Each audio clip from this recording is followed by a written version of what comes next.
What's going on, everybody? Respawn Gentleman here. So today I'm going to talk about the future of Dying Light 2 and what it's going to look like in 2023. Let's get right to it. Now, to start off with, I did have a video which you can see kind of down below me right here that talked about, can Dying Light 2 survive in 2023? And I think with this roadmap you can see on screen here, that's a definite yes. With Community Update 2 that we just got, which I'll have a link for in the description below, they added a ton of things to the game. We got legend levels, all sorts of good stuff.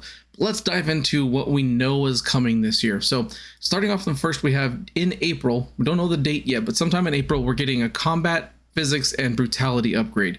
So this is something people have been asking for a while. This will most likely remove the weapon bounce that's super weird right now. Probably make the limb removal, dismemberment, all that good stuff probably more commonplace, like it is during like the Bloody Summer event or the Bloody Anniversary event. It's probably going to make those more like that's just how the game functions. We don't know 100% what it's going to be. We know it's not going to be like a total overhaul of the combat because they're just upgrading it, but it's basically shaping up to be, hey, we're going to be getting more combat that's going to feel better. Next thing in April, we're getting the TechlandGG Quests. Now, a lot of people may not be, all that excited about this, but what's actually cool is if you do the TechlandGG Quests, you actually do earn in-game rewards. I really like the idea of the TechlandGG Quest. I just hope that the rewards that they offer on the website for, reaching certain levels actually do give you something good in the game or something cool looking or something, whatever it is. I really hope it works out, but the TechlandGG Quest should be finally coming in April, so I'm excited about that. Now, the last thing in April, which is the one thing I'm super excited about, probably out of all of the things in April, the one I'm most excited about is the Transmog update. So this is going to actually add gear transmogrification to the game. So if you're not familiar with what Transmog is, think of the outfits in Dying Light 2 and how those function, but being able to do that for each individual gear piece. You can equip whatever gear you want that has the stats you like, but you can change the look of it so that way it looks like this other gear that you like better. But this is something I've been asking for a very long time. It's desperately been needed in this game, for sure. The outfits were a good addition, but we've needed this for gear forever, so we're finally getting it in April, and I'm super excited about it. So next we have the June update, and this one's going to be absolutely massive. So this one's going to give us a new night experience as well as roaming volatiles. Now, we don't know exactly what this means.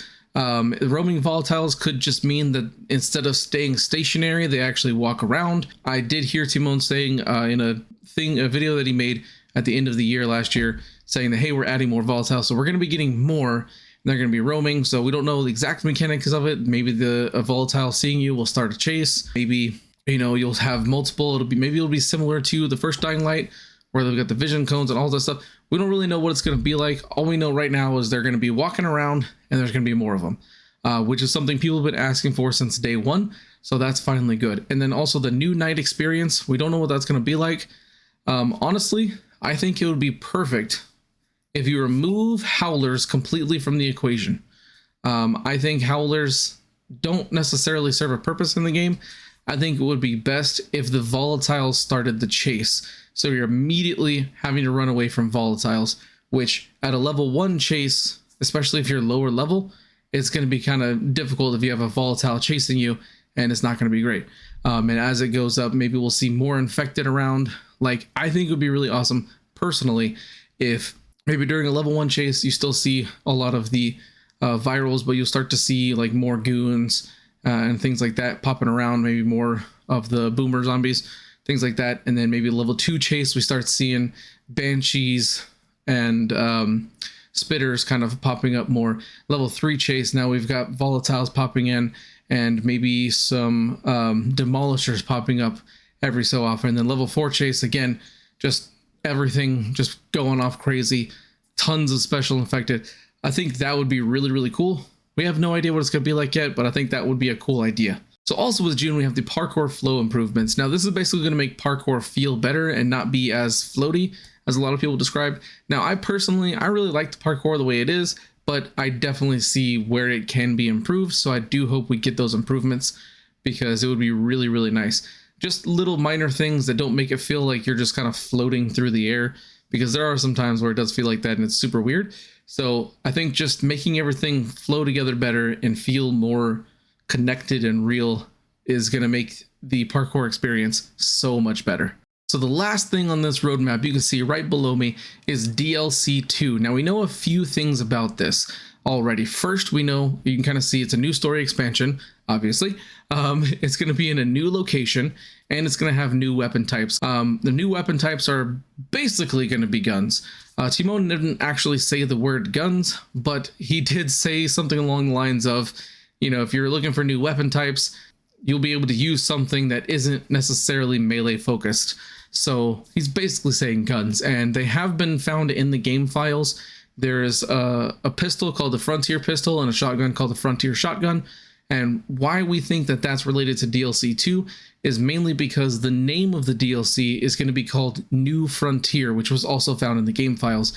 Now, this is massively better than what DLC 2 was originally going to be called, which was Blood Diamonds, and that is wrong on so many levels.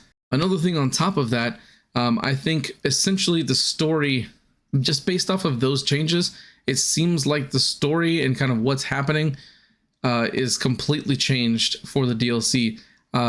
We also know that it's going to be taking place after the story, so your choices will probably matter. So however you ended the game will most likely carry over into this DLC, whereas before I think Blood Diamonds was supposed to take place alongside the story, just like Bloody Ties, and that would have been super disappointing. So this one's going to take place after the story, and so it should include your choices, or at least mentioning your choices, something along those lines. We don't know yet.